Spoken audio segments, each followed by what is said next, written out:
Hi, everyone. Welcome to Freebird Spirit YouTube channel. Thank you for swinging by and hanging out for another episode of Love is the Wisdom Behind Awakening. 30. Oh, is this 30? Yes. Holy cow. Episode 30. And here we are. I know we've been absent for a minute, but the band is back together and here we are. And this is recording in June, so thus the pride flag and the flag that I'm representing over here. And so it is Pride Month here. But I don't know when you're watching this, but happy Pride. Doesn't matter, right? So today we wanted to talk about where we're kind of directed to talk about is the upswing in violence or violent reactions. I mean, it's crazy town out there. And like one of the main stories right now that's coming out is this poor mom with the kids that were playing, and she goes and knocks on the door and the lady just shoots her and kills her in front of her kids. What's going on out there, people? Yeah. So why the upswing in violence? I feel like there's always, we always have pockets of violence here and there. But there has been an upswing. And it's not just because we can hear about it more reticently. Is that the word? Chrys. I don't know. Go ahead. So yeah, I don't think it's because of that. I just think there's definitely an upswing. And so what's going on, Chrys? What's going on out there? Oh, can Chris? Oh, thanks a lot. Yeah. I'm very struck that it's not just here. It's not just in the US, but of course, the US has a lot of impact on the globe, on cultures around the globe. So if it makes it into the media and people start seeing it, then it pops up other places too. So the UK is having incidents, and so France just had some children murdered, and I think it's a combination of both the sort of knee-jerk reaction about, hey, you made me mad, I'm going to shoot you. There was a story today that I thought was actually kind of emblematic. It was the story of a 10-year-old girl who was killed in a drive-by shooting. I think it was in Washington, D.C. And so they had her funeral. So she's at the funeral home. And the man who owned the funeral home was having a fight with another man over at another funeral home, like a business battle of some sort. And the 10-year-old's family had invited the owner of the other funeral home to be one of the pallbearers. So here was the man who was the funeral director's enemy showing up at the funeral home, and he's holding he's carrying the casket of this 10-year-old. So the whole family's there and they're up at the cemetery. The owner is so mad. He's basically says, "What the fuck are you doing in my funeral home?" To this other guy. Well, obviously, what he's doing is carrying a casket. And so the guy who says it starts to trip over the casket thing, and grabs his gun out of his waist and kills the other guy. What is wrong with what I sat here reading this thing going, this is happening way too often, almost like our wiring is off, almost like we're short-circuiting, and it's almost all men except for one woman, two women, three women, two women. But it's such a knee-jerk reaction. It's like, yeah, you made me mad, I'm going to kill you. Now I'm going to spend the rest of my life in prison. It doesn't compute. It's like, why does this seem like a good idea to you? And obviously you're not thinking. So yeah, And there's, and I then just don't there's a get it. loss of a human life. Like, And where and they're in the burying world? a 10-year-old who gets killed in a drive-by. Yeah. It's like, what's going on? There's like zero valuing of life, like your own and everybody else's. I mean, what is it? And the mass shootings, it's almost like they're arming themselves and saying, um, I'm so mad at how my life is going, I'm gonna make you all miserable. So Yeah. they kill the kids. I don't get this at all. I'm, you can rationalize it all you want. You can explain it all you want, but So when what do we do? when you taught nonviolence, what did you did you look at what the underbreath of violence is? Like why people go there in the first place? There are many explanations to that. The core of nonviolent studies and nonviolent action is to basically turn the other cheek. There's some really famous incidents.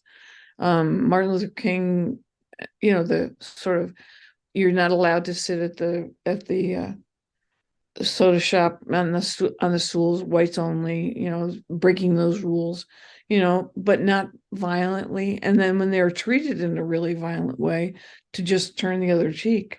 And that's really what made that movement successful, because here we sat on media, TV, watching the news and seeing people be brutalized, and John Lewis was right at the head of the line there, where, Right. he was harmed, but just stood up.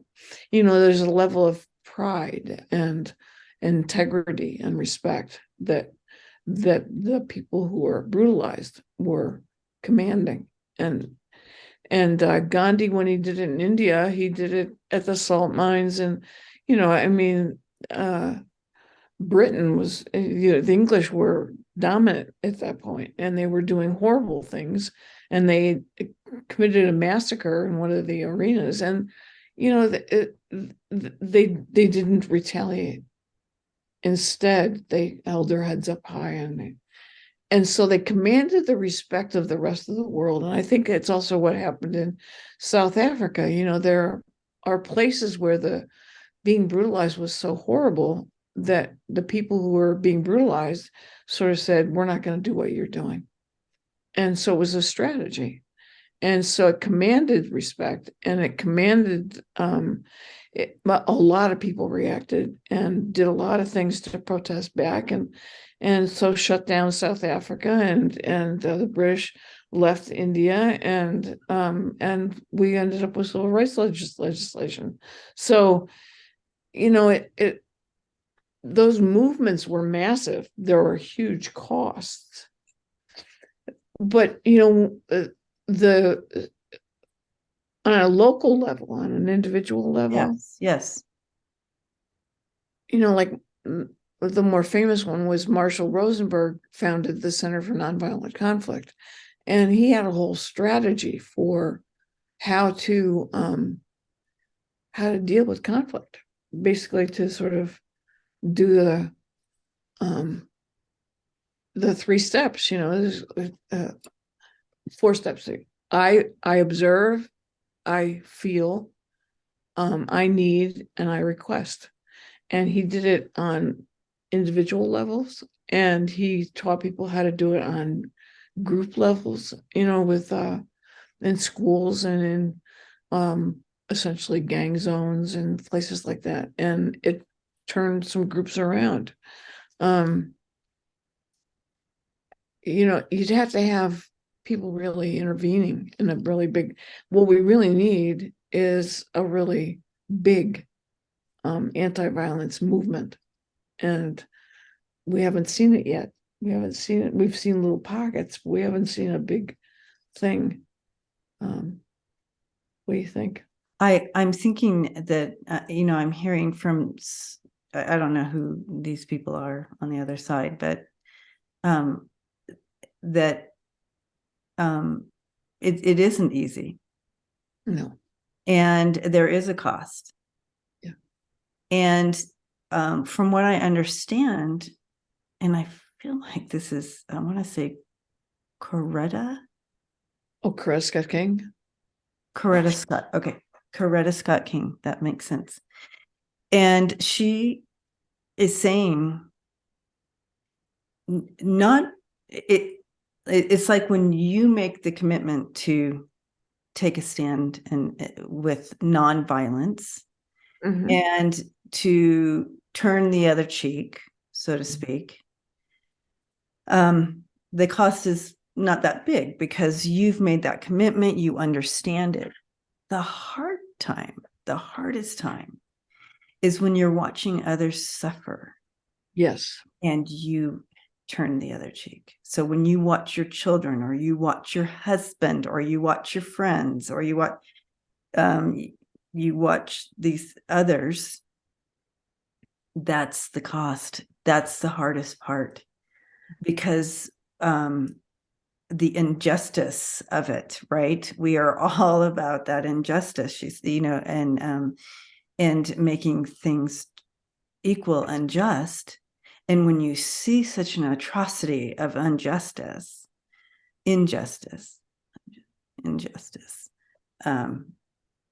that's where it's really hard.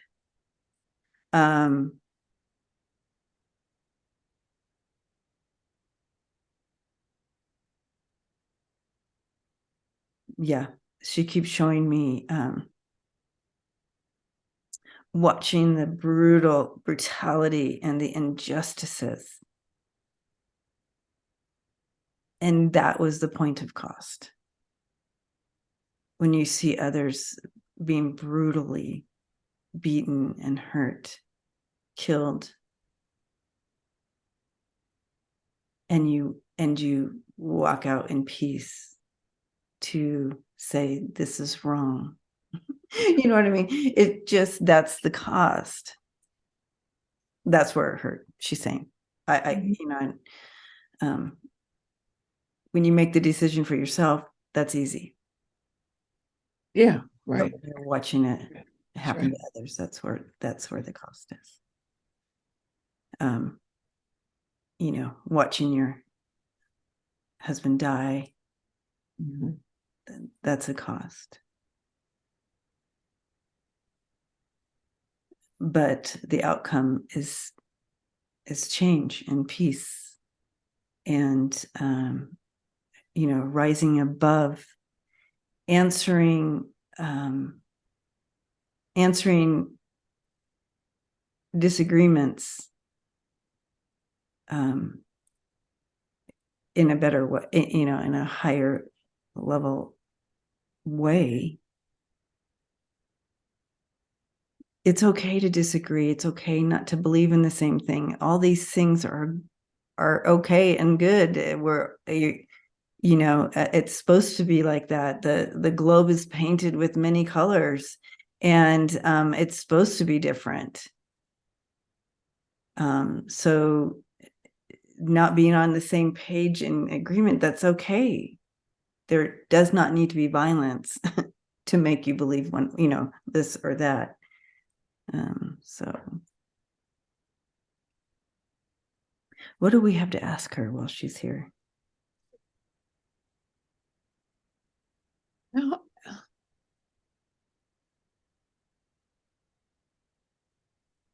It seems like there's with the civil rights movement, it seemed like there was a threshold, like a turning point, like a tipping point, where people got involved in droves, but what was happening all the way through, so and Rosa Parks has always been that people have always talked about her in a very minimalist way. Maybe she was very much an activist, and she had a whole movement behind her when she sat down on that bus. And it wasn't anything that people hadn't done already. But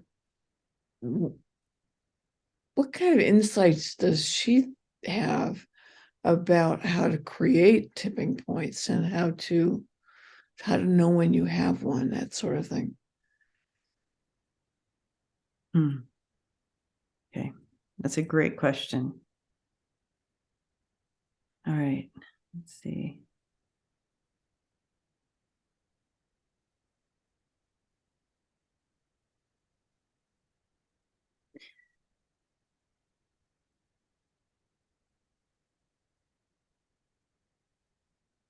First of all, I want to say that she's, when you use the word tipping point, right?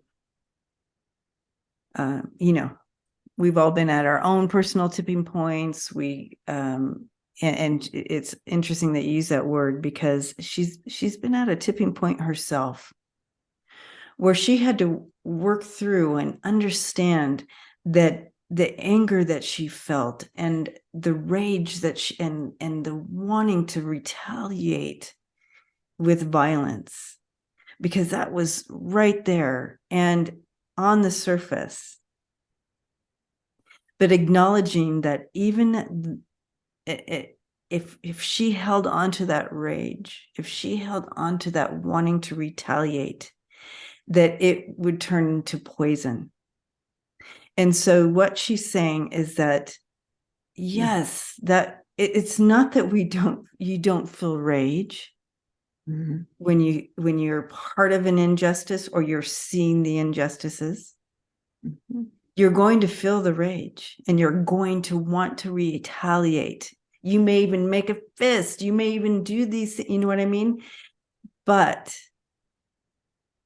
if you hold on to it for longer than you should, it turns into poison. And that poison builds and builds. And maybe 5 years later, 10 years later, you're going to be sitting in your home and someone's going to knock on your door and you're going to shoot them through the screen because they're Black. And you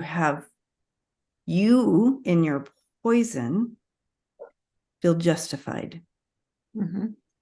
for whatever reason, because it turned into poison, and poison is deadly not only to you, but those around you. So, turning point.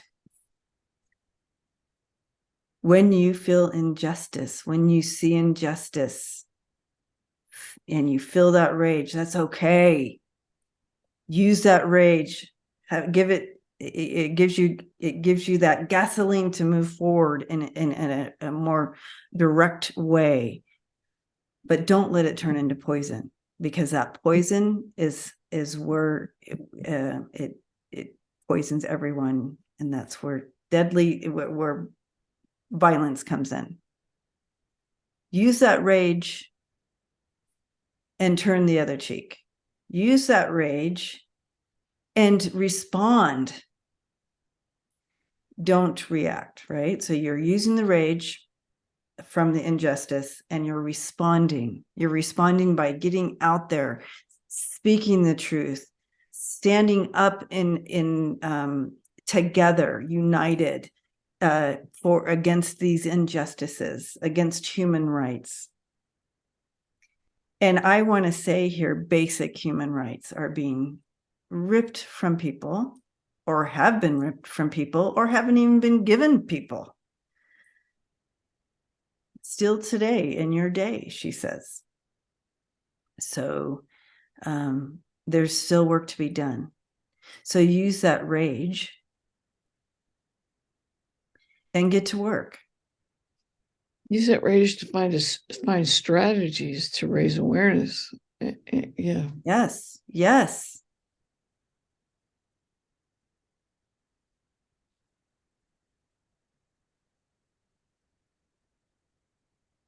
Yeah. So what happens is you're told to push it down, turn the other cheek. You're supposed to be in silent. You're supposed to be not silent, but in peaceful protest, do all that. That is right. However, We never said not to feel rageful. We never said not to feel angry. We never said not to feel sadness. We never said those things. We just said in peace, peaceful protest. Do it this way without brutality, Right. without violence. Right. We never said take away your emotions, because that's so people start doing that and it turns into poison. And you can't develop strategies when you're engaged in violence. Correct. What I really you become blind and right. poisoned. You become Well, we need things that will raise people's awareness at the same time. I keep thinking about these Liberian women who were in the middle of a war. They actually, the men were fighting right on both sides, and the women finally said, enough is enough. You're killing our men and you're killing our children. And so they put on white tops, they put on white things, and they marched into the middle of where they were shooting each other and stood there. And so the men wouldn't shoot the women.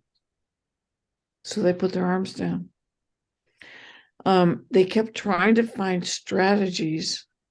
Now this is works with groups, right? So it's not quite the same as what we're doing. but I mean, you can still take from this, and yeah. Well, and they finally figured out the crowning blow that they launched was when the both sides of the men got together in a hotel and they were going to hammer out a peace treaty, and they just partied. They didn't do anything serious, and the women got fed up.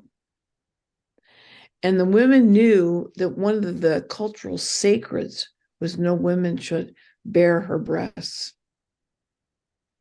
And so they all got together and they walked into the middle of the setting, and they said, if you don't put your arms down and you don't come up with a peace treaty, we are going to make ourselves naked to the waist. And it was a cultural sacred. They did. And I'm sure I'm shortening it because it was a very long, horrible experience. But in the end, the three women who sort of led the whole thing won the Nobel Peace Prize. So it was a strategy that really worked, and it was one that they were really. I just keep sitting here saying to myself, isn't there some thoughtful soundbite that we can come up with, some sort of phrase that becomes like a rallying cry that actually turns people's heads a little bit? Like woke was initially supposed to be that kind of thing, and then it got seized, co-opted. Yeah, well,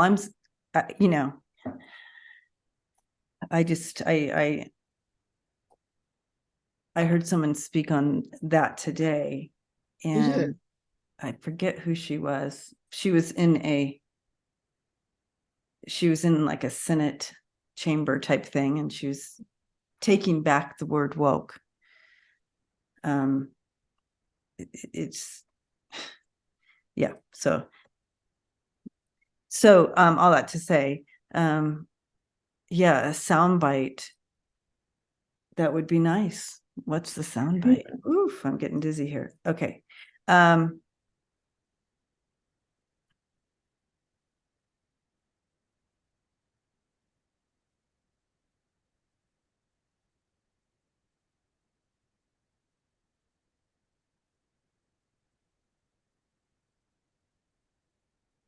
Maybe it's as simple as woke is love. Love is woke. Mm-hmm. I like that.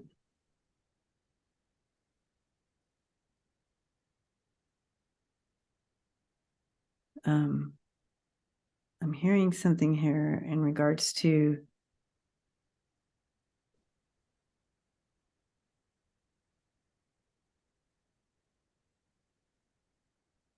yeah, I'm not sure, something with embrace though. I'm hearing embrace.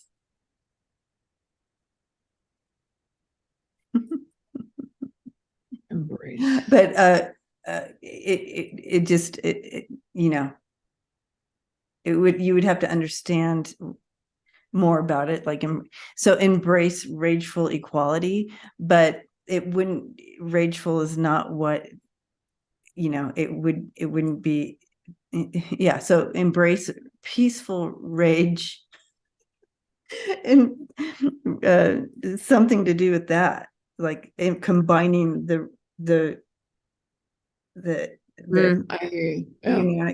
That combination Yeah, I hear you. in equality. Embrace peaceful rage.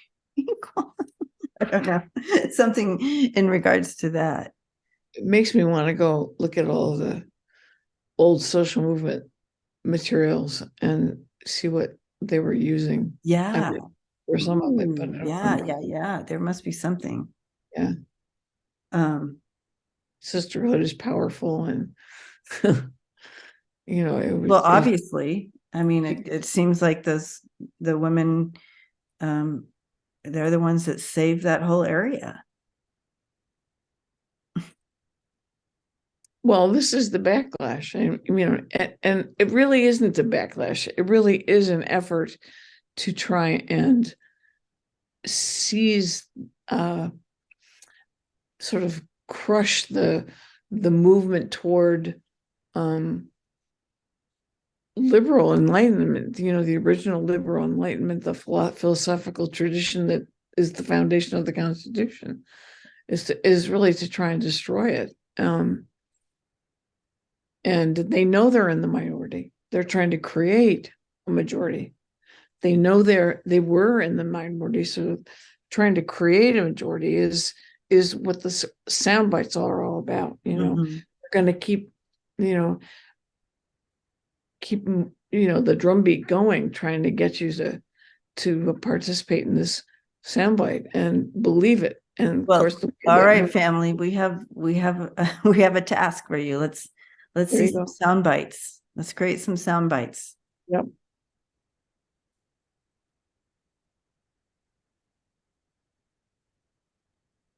And it can't be, I love the phrase, inclusion is love, or love is inclusion, but it doesn't really, it doesn't really ring.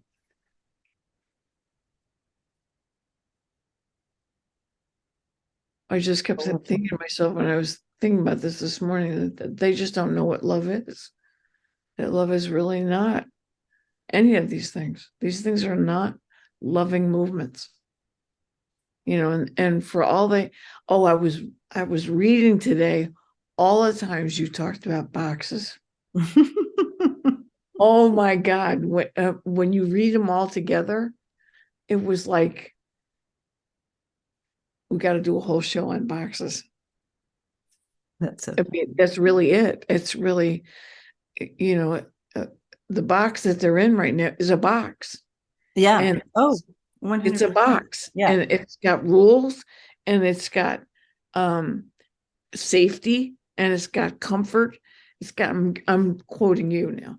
I'm putting all of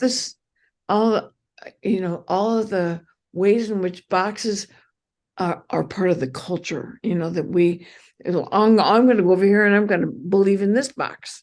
And this box is called, I don't know, this particular Christian. I'm going to go over here and I'm going to get another box. This particular Christian's over here, and I'm going to do that one. That's a box. But over here's a Jewish. Oh no, and this is this particular Jewish tradition. And then there's, you just keep doing. You go and find the box that has the stuff in it that makes you feel the most safer, that you get quickly, that you feel good about, and then you follow the rules. We do this every Sunday, we do this every Friday, we do this, and then you follow the rules. And well, you just really offended our family because you didn't go by this rule. So now the box is in place, and it's not real. It's not real. its foundation is not real. That's the thing that's amazing to me, that the boxes, as ever the sociologist, that the boxes are social constructions made out of platitudes and interpretation. And so what we're watching is this birth, really, or they're trying to birth this Christian nationalism stuff. And it's a real distortion of what the original box was about.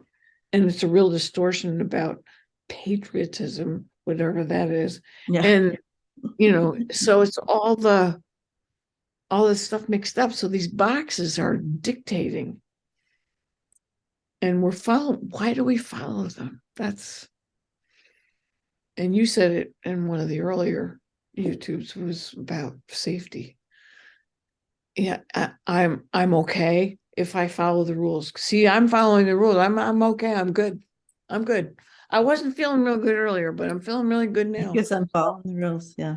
Yeah, because I follow the rules and I follow them really well. I didn't do real well in school, but I do really well with the rules. So, it's like that kind of, I know this conspiracy theory better than anybody. And that and a quarter will get to nothing. It's like, so why we follow these rules is, I think, what we have to really interrupt. Why we have to follow these mythical things. They somehow shore us up and make us believe we're okay. Yeah. And why do we find ourselves needing to be in boxes to feel safe and okay? Right. Well, I've been saying this for a long time, that education, public education particularly, the whole grading system, everything about it, kids don't leave school generally feeling really good about themselves. Sometimes I do. But there are a lot of kids who come out of secondary ed not feeling good at all. If they get out of it and not feeling good about who they are, they've had social stigmas attached to them. They haven't been as smart as the kid next to them. They haven't been able to understand something, but they weren't made to feel good about it. Mm-hmm. And so over 12 years of constant, oh, that's not good enough, and oh no, you gotta see in that, or that kind of stuff gets to a place where you just don't feel good about yourself. So by the time you get out in the world and somebody starts to hand you, something like a religion, you'll feel good here. Oh, I think I'll go there because I'll feel good there. Right. I can get that. I can do that. I'll do that. I'll be okay. And then anything that makes you feel that you're better than the next human. Yeah. And they do. Yeah, I'm better than you because this is the true way to the true way to be. Yeah. And you all are lesser. Mm-hmm. So they keep doing that, and we keep avoiding that we are all connected and one. They keep wanting that up one for some. That's a whole nother discussion. But yeah. Well, we don't want to disappoint them. We don't want them to think that people who are not like them actually were born that way. Because then we have to admit, in my world, that means that God made a mistake, and God doesn't make mistakes. So either my world's wrong or God's wrong. So, you gotta sort of sort that out a little bit, but you can't make it go away. You can't make the sinners, what you think of as the non-believers, or the people who don't follow the rules, go away. So you just kill them. Right. You throw away their books and kill them, and maybe they'll disappear. No. No. Well, I do know that we've come a little way, because back in the long time ago, if a baby was born with with disabilities, they blame the parents. So a lot of times the parents would kill the baby before anybody saw the baby, right? They put him out in the forest, or whatever, so that they wouldn't be blamed for their sin because somehow they sinned and so their baby came with disabilities, right? So we have come a little way understanding that it's not sins passed down from the parents onto the child, right? Well, in my lifetime, the American Disabilities Act was passed. Before that, it was not so good. Right. So you guys, all that being said, we are making progress, but we wanted to talk today about violence. And I know we went a little bit like this. I hope you followed along.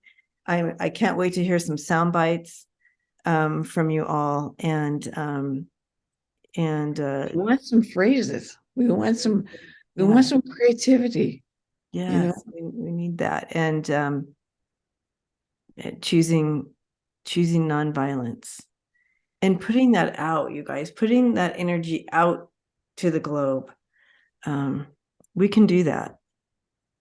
We can put that on our intentions list, our daily intentions list. It seems to get longer and longer, to put that nonviolent energy out as we continue to fight for equality, right? Yeah. Did you see that Governor Newsom today put out an advertisement that he's proposing the 28th Amendment, that no one under 21 can have a gun? Wow. I did not see that. Yeah. Yeah, he's very passionate about the gun.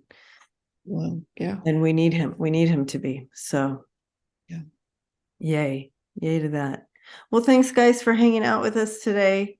We love you. It's good to be back, and we will see you all next time. Thank you, Chrys. Love you. We're all going to do this. There you go.